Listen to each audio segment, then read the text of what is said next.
So good afternoon, everybody. Welcome to our next LSEC Cybersecurity Experts from Home webinar.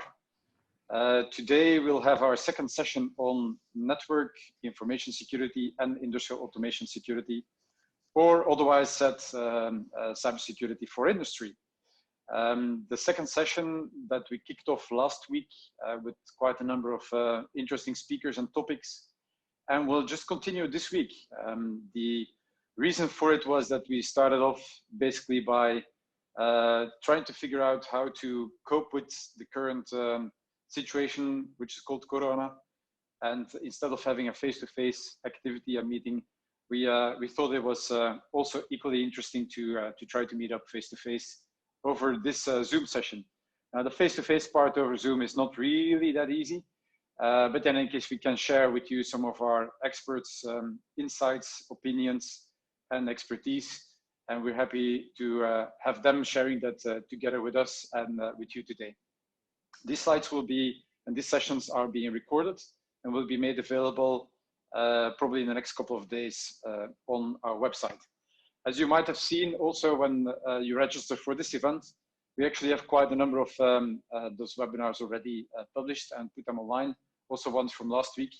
But to put a bit things into perspective, why are we doing these types of activities? LSEC is a digital security catalyst, which means for us that we try to work together with end-user enterprises, cybersecurity experts, companies providing services and technologies, and then in the end also research organizations who are considering how cybersecurity is impacting our day-to-day environment, both business, industry, as well as both on a practical terms.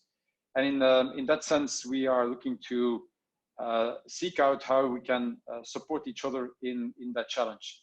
That goes by means of sharing expertise, awareness creation, which is something that we do on a day-to-day basis, but also taking a look into the future and trying to understand what sort of challenges are to be expected and how can we cope with them going forward.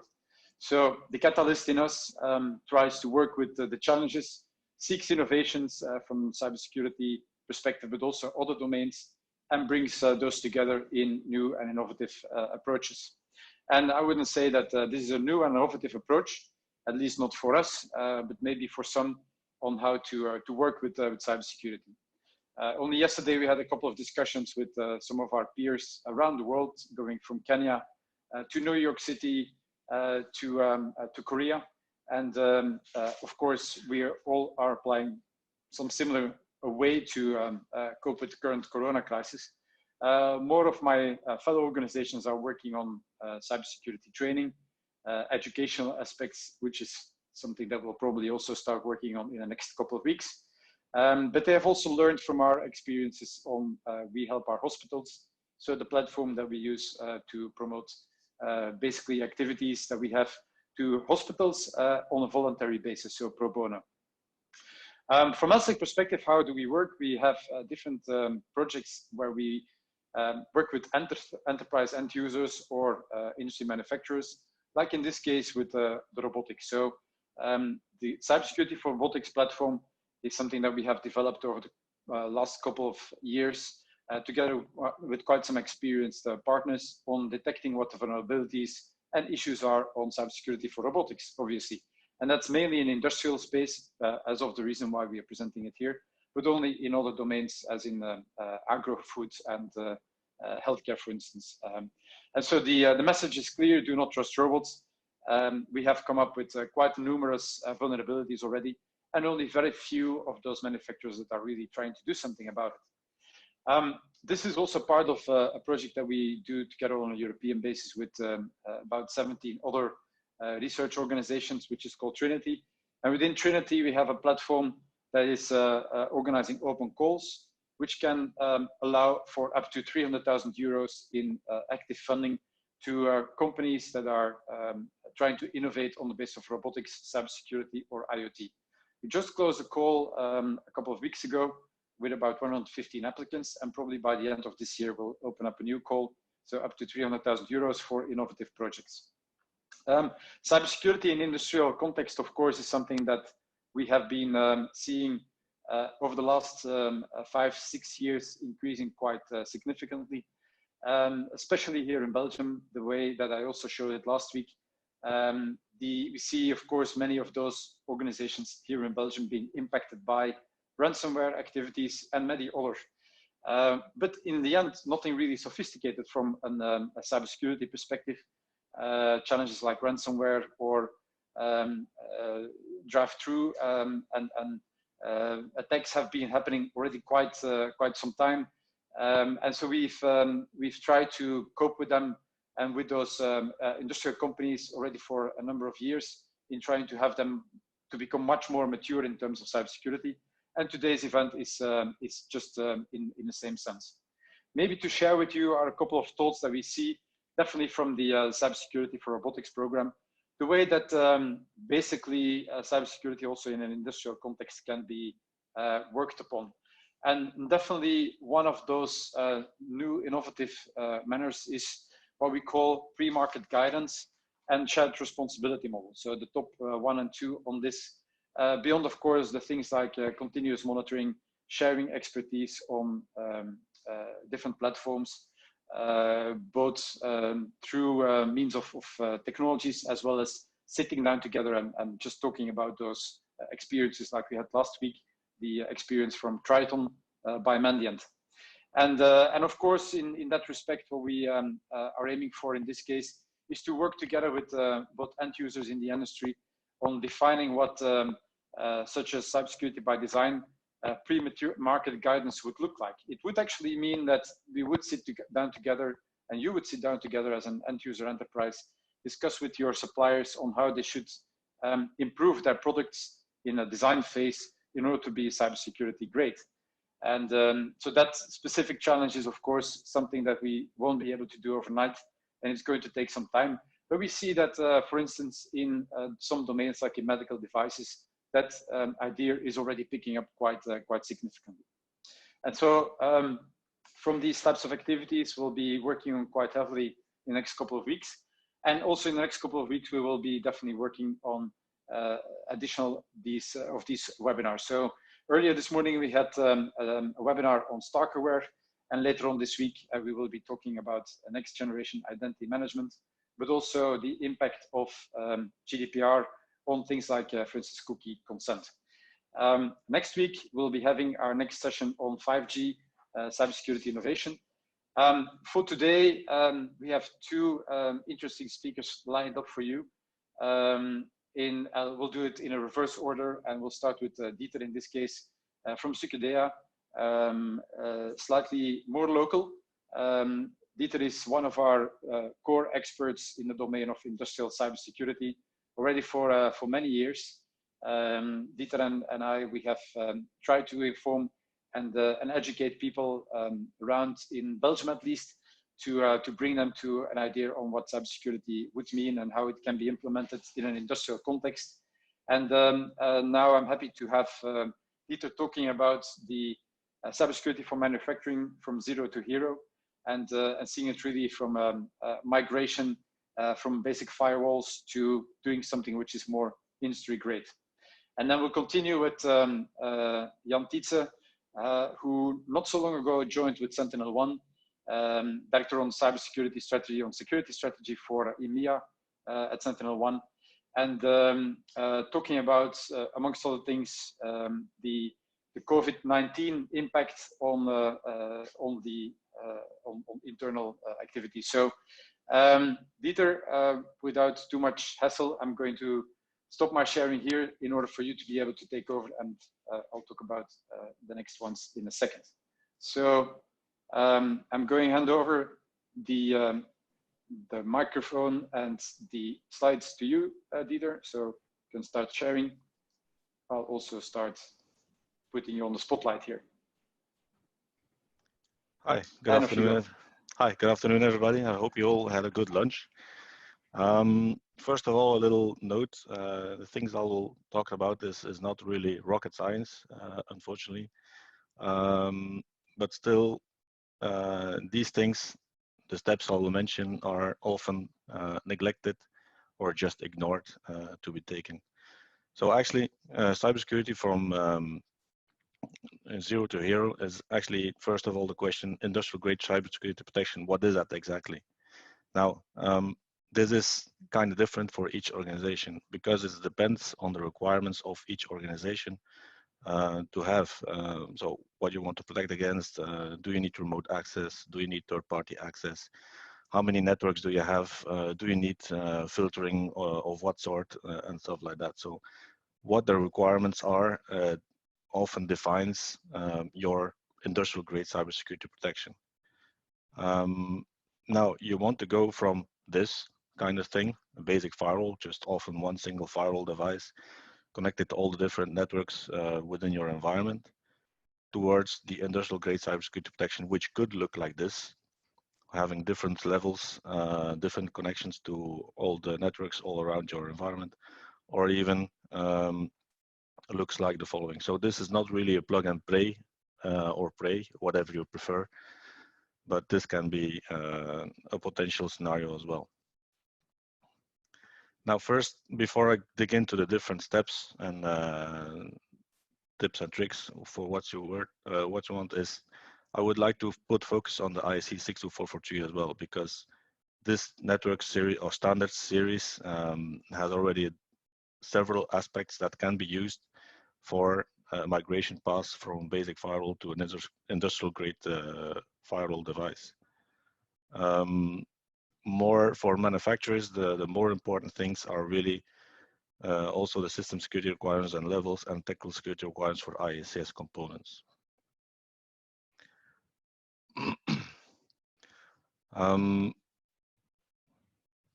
Some steps that I want to mention for reaching industrial grade cybersecurity protection. I see the chat going up.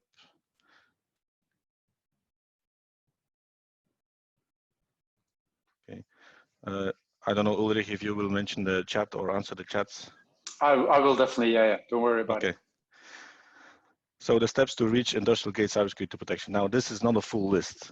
So first of all, the requirements definition, as I mentioned, is really an important step to know what you're up against and what you need. So thinking for what you have two different ends of the line. Actually, you have your manufacturer, your suppliers, and you have actually the end user. So for manufacturers, you have to take into account that you might provide remote support to end users. As for end users, you might receive the requirement for establishing a remote management line for your manufacturers. A second step is actually inventory, is knowing what is in your network. So this is almost, or not probably the most important step to perform, followed by the risk assessment. So identifying all potential loopholes within your current environment, within your current situation. Then we come back to the IEC 62443, in which we will use that one to perform some network zoning definition, define how many zones you need within your environment, what zones you need, and things like that. And then we go into the implementation phase and security measures to take. The last step that you should do, and is often not done or forgotten, is defining the residual risk for your environment and what you need to do to protect against that or to mitigate the residual risk. Proceed. Next slide. So the inventory phase. You see a little nice drawing of little Bobby on there. So asking if you have a network map of your network. And the last part of that drawing is that you should not outsource that to your adversaries, meaning that you should try to inventory or to create an inventory of your whole environment before somebody else does it before you. To be honest, I've been preaching about this since the early 2000s already, in which I was doing penetration testing exercises. So we tried to map the environment for our customers at that time. So that's why you have to do, or should do, the inventory phase before that. So you have to know what systems are there. You have to know what device types are there. what the current data flows are in your basic firewall setup. The current data flows might not be the good data flows. Please keep that in mind. But some important data flows to know about is certainly time synchronization, DNS resolving, Active Directory traffic, mail traffic, and certainly the SCADA or the OT data flows. Why the NTP and DNS? Because that's one of the things that often causes a lot of problems within today's networks. So if that's good, you probably have less risk of having that a problem in that section. The second step to start with is having a risk assessment. So know the criticality of your environment. So define first the criticality, depending on your different elements. So security management, recoverability, accessibility, and vulnerability.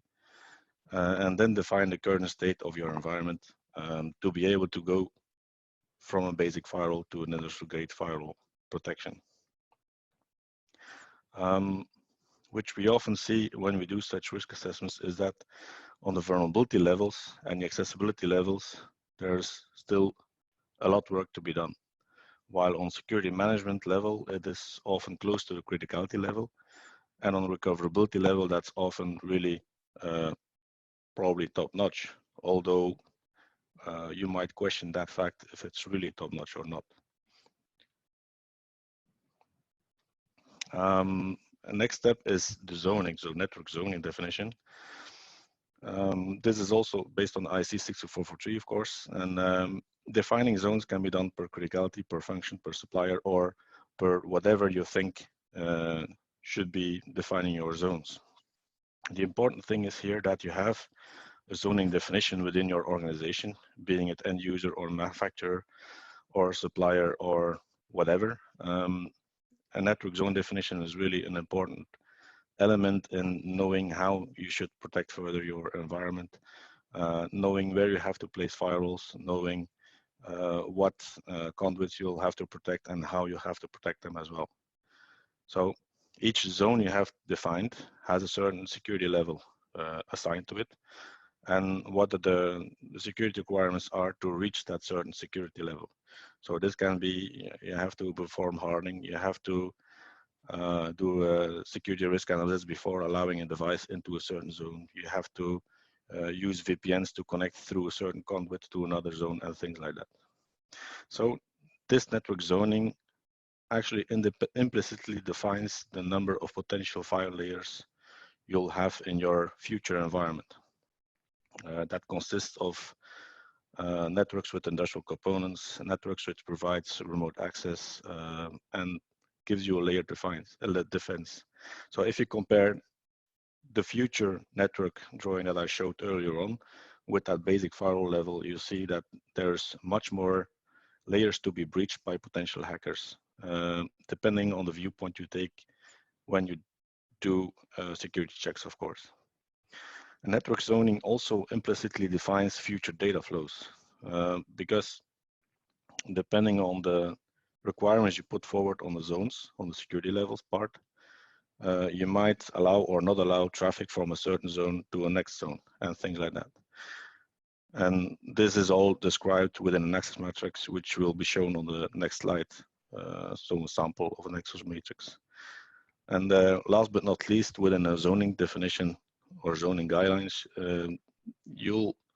nowadays you have to include cloud elements, cloud aspects as well, because more and more environments, more and more OT environments as well are shifting towards using the cloud in one way or another.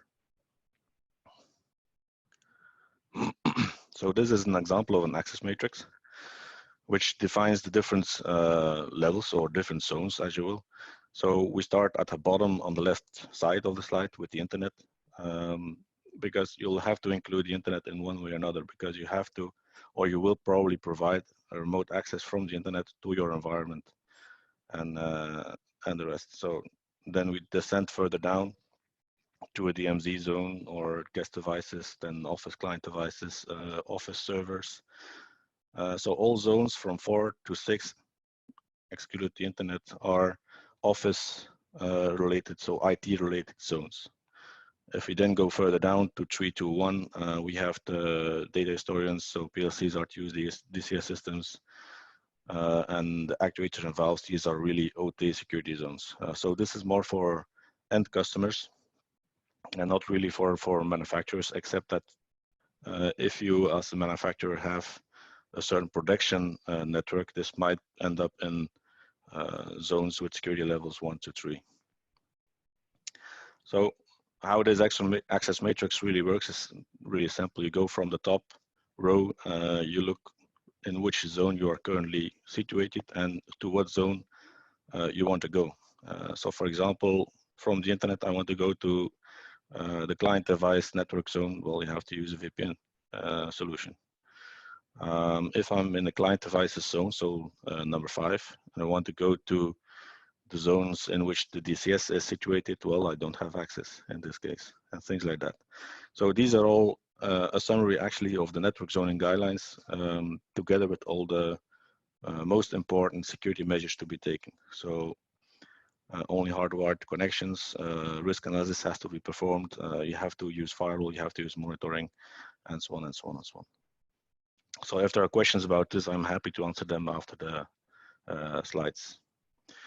Another thing to keep in mind is if you want to go from basic firewall, regardless of what current firewall type you have, and you go from one single firewall device to a multi-layer firewall device, which has redundant firewalls and things like that, you have to start thinking about using different or the same firewall brands for the different layers you have. In the drawing I showed earlier on, you saw 3 firewall layers. The ideal way to do so in the security, the ideal secure way is to have 3 different brands for each layer. But on the management side, that gives you more issues because you have to know 3 different firewall brands and you have to manage them. And each management is different and things like that. The second thing you'll have to think about is using either physical firewall boxes or using virtual boxes. So physical boxes, of course, that's really no-brainer. It's physical, it's separated from the rest. Management can be separated and all advantages you have can be done. But using virtual boxes can be useful, but can give you a headache as well, because you have to take care with the virtual storage, with the virtual environment management, with who has access to the virtual environment and who is managing the virtual environment. So this is all things that need to be taken into account as well. It should not be treated lightly. You also see there on the slide small individual firewalls and bridging firewalls. Well, the small individual firewalls, these are often used to shield individual systems from from the bigger environment, as you will. And these can be bridging firewalls when you cannot change any IP addressing on the environment. So these can be used to further segment the further internally segment the individual zones as well.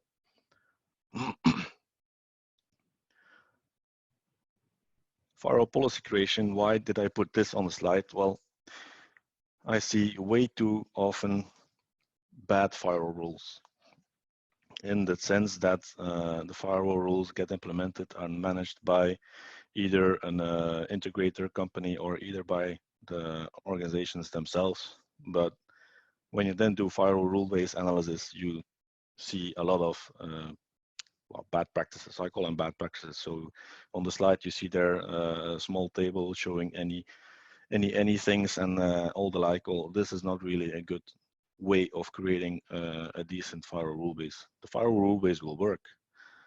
That's no doubt about it. But it might open up the rule base to too much traffic or give too much access to other people. So the good thing is you should define the flows according to the access matrix that you have defined in your network zoning. And you should not forget risk analysis for the rules you want to create. So there are a few no-brainers, of course, DNS traffic, NTP traffic, and things like that. So these are easily to implement. But the other thing to keep in mind is that you should prevent or at least try to prevent outgoing traffic as much as possible, and only allow the clients and some servers to have outgoing traffic. To give you an example on this, I've been doing some reviews on firewall rule basis on a multi-layered network environment, and I noticed that the most shielded, or supposedly most shielded network has full internet access for updates. Well, that's not a good idea, of course. So the rules need to be created as restricted as possible. So on the table on the right side, you see there 4 rules. The first one, of course, is not really a good one. Well, good, it works, but this one allows, or would allow, the internet to come to your mail server, which is the intent, but also allows your internal users to connect to the mail server and use that as a mail gateway to the rest of the world, which is not the intent, or often not the intent. A better way of doing filtering in a rule basis is using the not or the negation element. So not internal to the web server, which means everybody on the internet or not on the internal network can access the web server, and things like that. This reduces the usage of the any word as much as possible. Another thing to keep in mind is be aware of nested groups, certainly for the source and destination aspects. I once had the, of course, again, doing a rule-based analysis. I was analyzing a rule, I saw there a group, internal networks, okay, internal networks, until I started digging within that group what the group meant. And the customer had the idea that was only his own internal networks. But what it turned out to be was the internal networks of the whole group that organization belonged to, which was actually the whole world. So not good at all. And again, stick to the access matrix as much as possible. Doing the actual migration from your basic firewall to a multi-layered nested firewall device solution will require a lot of planning and a lot of thinking before actually doing the work. So this is not part of this slide, but during the migration, you should, as end user of the migration path, being you as an end user or manufacturer or integrator, or it doesn't matter, you have to verify the vendor or the integrator who does the actual work. You have to verify the implemented devices and rules as much as possible. So this means security testing during the migration. It can also be used during migration to have some checkpoints in that the actual firewalls are implemented properly. After work, after migration pass, or after implementing a decent firewall solution is, of course, the change management procedures.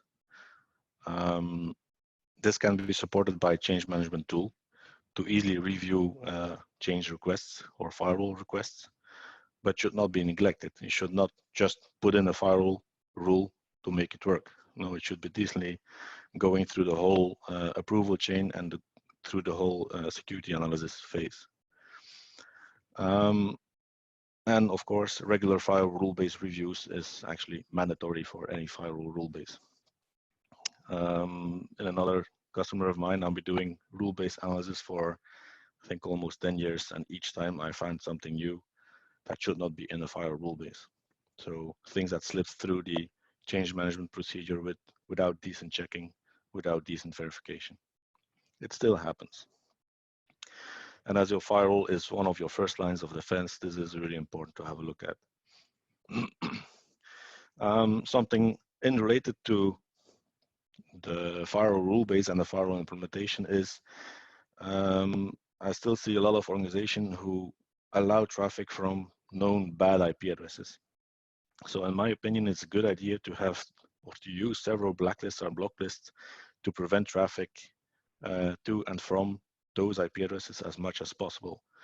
This will not remove the risk of having malware entering your network or attacks coming into your network, but will reduce the risk dramatically. So use firewall malicious IP blacklists or block lists as source and destination. So coming from those IP addresses, going to those IP addresses. These can be URLs, can be IP address block lists, and things like that. Same on your mail array, prevent spam, exploit delivery, phishing through emails using RBL lists or real-time blacklists. I use the screenshot of the Pi-hole in my environment, my own environment. So use Pi-hole style DNS filtering. So which does not mean you have to use Pi-hole within your industrial grade network, not at all, but gives you a good idea of the filtering you can do on DNS level already to prevent telemetry tracking, ads, fraud porn, of course, but also prevent phishing, malware, and ransomware from being used within your own environment. So you can see that on my home network, I get 36% block rate, which is not bad, I think. Other protective measures, I keep on repeating this in every presentation. So prevent people from accessing your internal network environment, prevent physical access to sensitive environments. So protect network outlets, protect unsupervised systems, alarm your racks with your systems in it, and things like that. Other basic stuff to be doing is hardening. So set the security baseline for all devices. Don't forget the operating technology devices at all. Do patch management. Use anti-malware solutions as much as possible, also for operation technology environments. But for patch management and anti-malware, you should again try to adhere as much as possible to the layered approach mentioned within your access matrix, which is not really an easy task to do sometimes, because sometimes the solutions that are chosen do not support multi-layered approaches. So, which requires you to be kind of inventive in how you use them and how you let them patch them and how you let them update their signatures and files and things like that. On anti-malware, you can debate whether you should use the same solution in the OT environment as you use in the IT environment. In my opinion, it's better to use different setups, but cost-wise and effective-wise and management-wise, it can be the same. Remote management. Still, people are still using unencrypted protocols, so Telnet, HTTP, whatever. It still happens. So use encrypted protocols only. You should use strong authentication for having access to a certain remote access point, being it a VPN access or being it access to a jump station. Should use multi-factor authentication, but don't forget to fortify the jump host if you use jump host, which means that I talked about this in the past already. You should not allow just any copy paste to and from the jump host. You should protect that as much as possible as well. And last but not least, network monitoring. You should at least try to know what's going on into your environment. So these are actually some basic steps that can be done or should be done, whatever you prefer, which I think is still not always done in a good way. That's why I talked about this in Stockholm last year. So back to basics, get your basics straight before you go into real industrial grade cybersecurity protection. No, start with the basics, get the basics straight, and you'll probably get 80% solved already with the basics only. So the residual risk determination, I talked about this earlier on already. Find the remaining risks that are not yet solved in your new situation. You can debate about the fact that you have done a risk assessments, you know the as-is, and you have defined the 2B architecture. You have to define the 2B network environment. So basically, you know the remaining risk already. Well, that's not always really the case, because often the implemented situation is not always the envisioned 2B situation because of certain limitations of products, because of certain choices to be made and things like that. That's why you still need to do residual risk determination after finalizing any project you do. The point is that you should know or investigate how you can solve or mitigate, or should you need to accept the remaining risks. And this is really an important step that is not enough done in today's environment, in my opinion. So I rest my case now. The floor is yours. I don't know if there's a lot of questions. Well, lots of questions in my mind and one on the Q&A.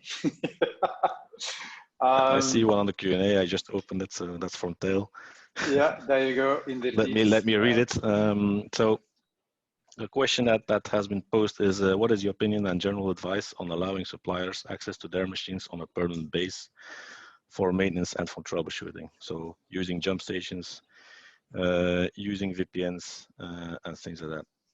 Well, again, I cannot give a clear and straightforward answer to this question, but I can still say you have to start with putting forward the requirements. So I already see a requirement, a permanent base for maintenance and for troubleshooting. You also have to ask the question, is that a two-way connection or not? Do we need to be able to transfer files or not? Is it enough if you have, related first to the previous answer, is it related enough if you only have KVM access, so keyboard, video, mouse, or not? I'd like to put down a solution which uses actually two systems as well as a VPN. So VPN for initial access using strong authentication, which give the supplier only access to two systems. One KVM solution, which gives you keyboard, video, mouse access to the systems you need to maintain. And a second one, solution to transfer files. So the KVM is only used for the KVM access. All copy file transfer solutions in that one is disabled. And the second system is used for file transfer only. In that sense that you put or can fetch files on the system. The files are scanned for malware, for any potential mischief and whatever. And then you can again fetch or put the files from the internal network. But Dieter, what about if, because this is a case as written by Tel, whereby you would have to allow suppliers access to the machine, in this case on a permanent basis, if likely in this case as well, the machines are under control by yourself as an industrial environment. Mm-hmm. But what if the industrial machines are also need to be maintained on a contractual basis, in this case by the supplier, which is what we see quite often. So basically it's not only the machines being delivered, installed by the supplier, but also they have a maintenance contract, and as an industrial customer, you cannot do anything about it. So they have to get the continuous access. How do you deal with that? Well, you mentioned the maintenance contract. So first of all, that's a really good point to bring to your attention, is that anything that requires some permanent base should be put forward in a maintenance contract. So if you, as an end user, require your supplier to fully maintain a solution and make sure that it's still okay, that it patched and things like that, you have to exactly have some permanent solution. Well, using VPN solutions, using jump stations is in my opinion, the way forward to do so. But you can still, as an end user, then can still limit the time in which you as a supplier can do so, meaning that you can have defined and fixed maintenance windows. It's not really a full-time connection, but still you have the maintenance windows to perform your tasks in it. If you do continuous monitoring, well, that's a different case. That's a different use case scenario you have to define and make sure that the supplier gets the information he's needing to be able to perform the monitoring and of his solution. Is that something that you would try to enforce with the suppliers early on? And if that's the case, you can put that in probably from a risk management perspective, but it's hard to go back 30 years in time to enforce it to a supplier who might have installed the system there, I guess. Yeah, that's legacy systems is really different to enforce the new way of working, to say like that. But you can certainly, as an end user, enforce or try to enforce usage of a VPN, usage of a dump station, and things like that. But you will still have, as an end user, you will still have suppliers that refuse to use your solution. Then it's the goal to work together with the supplier as end user, together with supplier, and if needed, a security specialist to come to a common ground, to come to a decent solution that is good for both, but is still secure according to the rules you as end user put forward. But a contract is really important, maintenance certainly for maintenance purposes, and if nothing is written down, you cannot really enforce a thing. Yeah, and Tel acknowledges the fact that the contract is important. Thanks, Tel, for the that's an important factor, but it's not everything, of course. Correct. Daniel is asking yes. In the relation to the integration of IoT devices in the existing network. It's a topic that we've already discussed a couple of times, but please go ahead. Well, I'll go back to the drawing of the network. I'll take this one. So this is an example of how a future network could look like. You see there at the bottom right, the SCADA network, level 1 and 0, connected to the industrial visualization network, so level 2. This can be firewalled or cannot be firewalled, depending on the solution you have chosen and how you can integrate security within that solution. But going back on the question, how to integrate IoT devices, it depends really how the 4G or other type of network connection has been set up. Meaning, if you can have a completely shielded environment using a different APN, for example, you can treat that as some sort of internal network, but I would not put it down all the way to the level of the same level as the industrial visualization, for example, but more to the level of client access. More of a level 5 network in which you can still have access from level 5s to further down networks should you need that. As you have no complete control over the network, I would treat it a little bit different than really internal networks. I don't know if that answers your question, Daniel. I think it answers probably partially. Because I think what Daniel is mainly looking for is where to try to put those devices in which type of zoning, in which type of consideration, knowing that some of those devices are cloud connected. Yeah. It depends really. If it's really cloud connected and it's not a network under your control, you should have some cloud zone which has, for example, level 5 or a security level 4 or something like that. That's why I mentioned you have to adapt your network zoning model towards the cloud as well. You have to include the cloud as well, depending on the type of cloud services you use. If you use, for example, software as a service, the model is really different than whether you use a platform as a service, for example, or whether you use a physical server connected to another data center. So it all depends on the use case. And so I think we might look into that a little bit deeper down once with Daniel if he wants to, to know the best way to do so. Yeah. But I think you have to treat the IoT networks and even the industrial IoT networks as the industrial IoT maybe not really, but the IoT networks which you do not have control over and connect from all over the place, you might want to treat that as level 5 access, client access, or even as a special case of a DMZ network, for example. Yeah. Okay. Well, thank you very much in any case, Dieter, for this excellent perspective, again, as we're used to from you. I see that the starlight from Elon Musk is just going besides your head. There's no train passing over my head, no. Anyways, just another background because my son is in the room as well. So. Okay, well, hello to your son then. Right, excellent.